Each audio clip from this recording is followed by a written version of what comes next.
So guys, another day, another budol.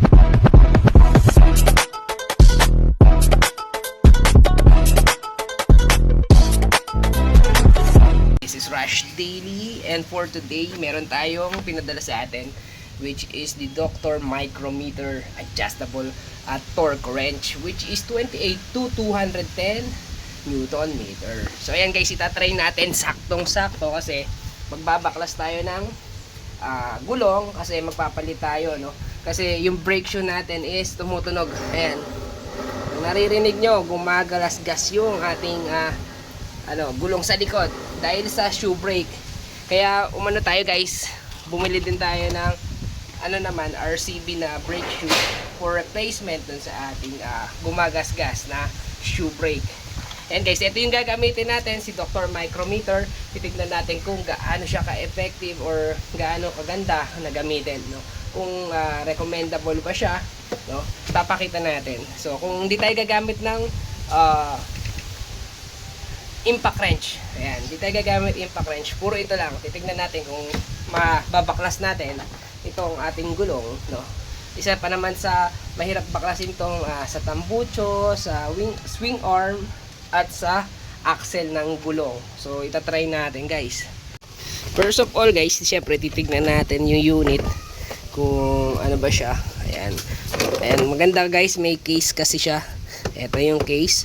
Tapos ayan, meron na rin naman siya mga manual siguro to. And mga guide ng conversion tables gaya ng kilogram meters, newton meters, ayan, foot pounds. Ito dito tinitignan yung table na to kung ano yung pwersa siguro na gagamitin natin. Then ito guys, yung ating pinaka torque wrench. Ayan, kung makikita nyo, ito may adjustable siya dito ng left and right, no? Depende sa pihit. Ayan, tapos ito yung press button, syempre ng ating mga socket para pagre-release, pagtatanggalin. Then ito yung pinakakabitan ng socket. Tapos yung handle niya guys, ayan.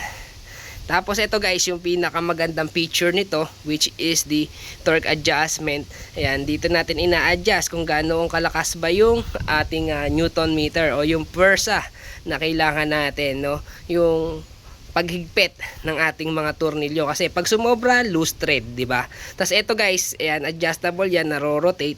Tapos dito guys, yung lock niya sa ilalim. Luluwagan nyo pag i-adjust nyo yung torque na kailangan nyo, then pagka na-set nyo na guys, isihigpitan nyo. So ayan guys, ito siya. Napakaganda guys. Ano nga pala guys, available ito yung 1/2, 3/4, saka 3/8. Ayun, 3/8 pala guys. First natin guys, first impression is tingin ko naman tatagal to kasi napaka intact, no? Parang heavy duty na talaga siya. And sa presyo guys, masasabi ko swak na swak yung presyo niya dito sa item na to. Hindi ako nagsisi. Ayan. Pero tingnan natin kung yung performance ba, no? Syempre sa looks pa lang tayo nakatingin, saka sa bigat, no? Ayan. Para siya talaga intact na, oh. Isa pa sa nagustuhan ko dito guys is napaka-handy niya. Ayan. Napaka-handy. Ayun na, may medyo mahaba kasi mas maganda to kasi meron kang buwelo pag gagamitin. So tara, buksan na natin tong ating Aerox. Una natin tatanggalin guys is yung tambucho. Nain muna natin tong thread sa ilalim. Ayan. Ito guys. Meron kasi dito guys dalawang thread. Mahigpit pala ako. Ayan, guys, napihit ko agad. Ayan. So, isa naman. Ano guys maano siya guys, malakas. So, tamo, hindi na ako nagpumilit na agad. Ayan, napihit natin, tapos matatanggal ko na yan. Kahit kamay na lang. Ayan. Ayan guys, ito yung maganda guys na hindi na tayo nahirapan kasi maganda yung buwelo ng puwersa niya. So guys, ngayon naman tatry natin dito sa ng tambucho, sa swing arm. Tingnan natin kung may buwelo pa ba tayo. So ayan guys, sobrang lakas, hindi na ako nahirapan. Hindi na natin talaga kailangan guys ng impact wrench. Dito din guys. Ayan o, napipihit ko na. Tapos dito din guys sa ilalim. Lapit mo nga. Lapit mo dito. Tignan nyo. Ayan na. Hindi na ako mapelo. Oh. Nakuha na agad guys. Hindi na tayo nahirapan magtanggal. Ito pa yung isa. Ayan. O. Ang lakas guys. Ayan. Natutuwa ako. Kasi napakalakas nito. Torque wrench na to. Ayan. So ayan guys. Dahil nadalian na lang tayo sa sa pagtanggal nito. No? Hindi siya pakat. Lakas kasi nung yung torque wrench ni Dr. Micrometer. Ayan.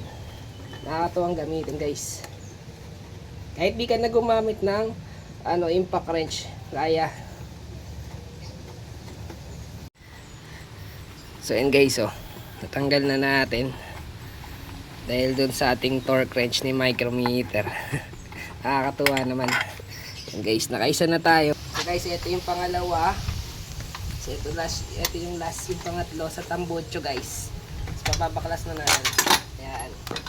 So ayan guys, napaklas na natin yung tambocho. Guys, ngayon naman, tatry natin to dito sa swing arm. Video mo to naka. Ayan, tingnan nyo. Ayan na guys. Hindi tayo gumamit ng konting pwersa. Nakakadagdag talaga guys yung mahabang handlebar. Ayan. Tapos ito pa guys yung isa. Tingnan natin kung kakayanan din. Same lang naman siya nasukat. Ayan, bigyan mo ako na. Ayan guys, tatanggalin natin. Ayan guys, narinig nyo? So ayan guys, tatanggalin natin. So ayan guys, nadalian lang tayo. Yung pwersa. No? Ang pinakamahalaga kasi guys dyan is mapaikot. No? Para mas madali na tayong tanggalin.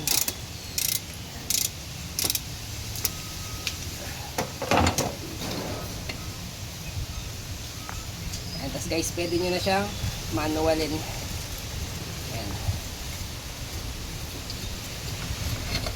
Ayan guys, tatanggalin natin yung sa swing arm. Ito naman tatanggalin natin yung sa axle wheel.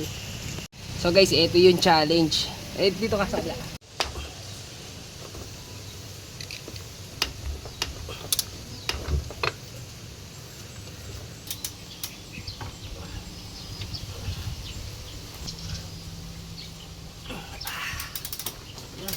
Nakaya.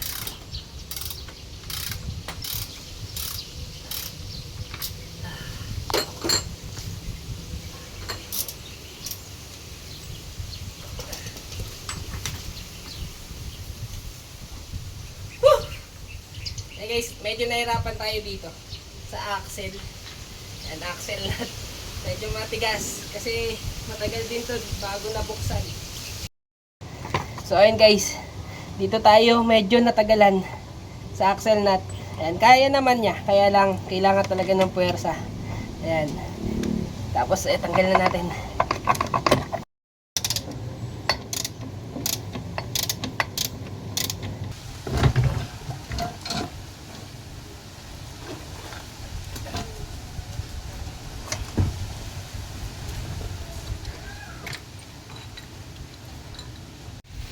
So ayan guys, natanggal na natin, dilinisin natin. Tapos saka ito. Ang gumagasgas pala guys is bakal to bakal na. Kaya pala sobrang ingay na. Dilinisin na muna natin yan. Saka ito. Para hindi sayang, no. Kasi ayan guys, bakal sa bakal na pala. Kaya pala maingay. Pero malakas pa rin guys yung preno. Kahit bakal sa bakal. So ayan guys, ito napakadumi. Ipapalit na natin to. Itong RCB. Yan. Syempre guys, pag naglilinis tayo, gumagamit tayo guys ng degreaser. Ito nga pala gamit natin guys, Rock All-Purpose Degreaser. Yan guys, napakabisa nito guys. Ayan, babad lang muna natin. Tapos gamit tayo ng toothbrush sa paglilinis nyan guys. Ayan, linisin ko muna guys. Ayan guys, tignan nyo yung rock. Ayan. Di ba rock yung gamit natin. Tapos sprayan ko lang ulit. Matatanggal yan guys. Ayan, tapos bababad ko lang yan ulit guys. Tapos babrushing ko lang ulit. Ayan, hanggang sa matanggal na siya lahat. Ayan, ito yung gamit natin guys. Rock All-Purpose Degreaser. Napakabisa nito guys. Kasi ito naman guys, yung gulong naman. Ayan, iskisin lang din natin after mababad. Ayan, basta yan guys, linisin lang din natin. Dapat matanggal lang din yung ano yan, mga dibag. Ayan.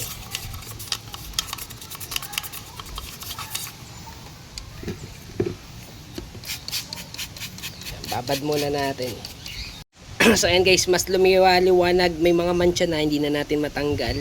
So ito din, yung sa preno, kaysa gulong, ayan, natanggal naman na natin. Napakadami na din ng libag na natanggal, pati dito. Ayan, sa susunod kasi ibabapping na lang natin yan dyan. Bibili lang tayo ng gamit. So tara, kakabit na muna natin tong RCB. So ayan guys, nakabit na natin yung RCB shoe brake. Ayan, ang dapat naman na yan, oh. Pagka tinanong mo, gumagalaw. So, dapat na siya.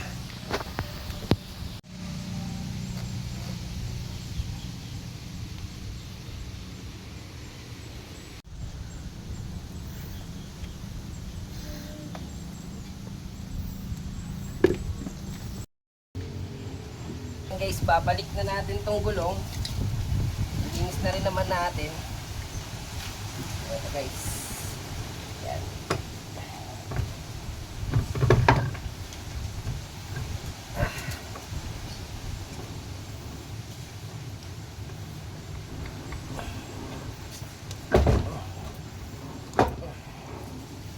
Guys, nasalpak na natin yung gulong. May preno na ulit naman. Wala na iingay niyan. Tatanggal na. So guys, iyan na naman natin. Babalik na natin yung mga tinanggal natin kanina.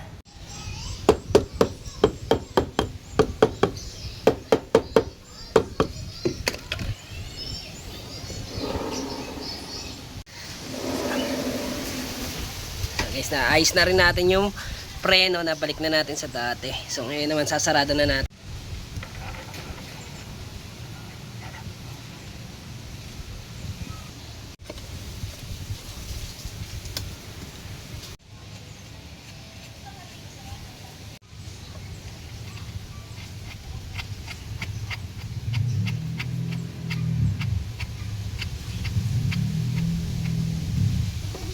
So ngayon guys, tatry na natin yung may Logitech, no? I-set natin ng 53. Ayan, naset ko na siya guys sa 53.